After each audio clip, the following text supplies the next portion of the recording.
I am a Trekkie.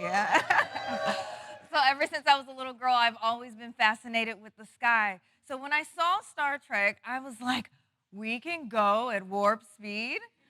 Well, I grew up to become an aerospace engineer and mathematician and looked more into it. And let me tell you, I might be here to share some hard truths. I would love to hear somebody say, engage, hit it, let's fly, and then be able to go at warp speed. I'd also like to bend the fabric of LA to jump over all of that traffic as well. Not sure if that's going to be possible.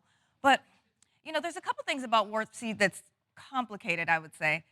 Think about when you've flown and you are coming in hot, the plane is fast, and it lands and they hit the brakes. What happens? Right, you become the next crash dummy with your arms flying forward, and you fly forward because there was a hard stop. Now imagine that hard stop at warp speed. So something that we might need to work out so that you and your crew can stay intact. And I'm sure all of you were about to say, hey, Sydney, what about the Albuquerque Drive? How many of you actually know what that is? Oh, okay, look at that. All right, crowd. It is a theoretical warp drive, essentially, and you stay in a warp bubble to keep you safe, and space in front of you bends, and space behind you expands. So basically, you're riding a space roller coaster. Unfortunately, we need exotic materials to make that happen, and we have not found it yet, nor have we been able to create it. So the question is, can we go at warp speed knowing all these things?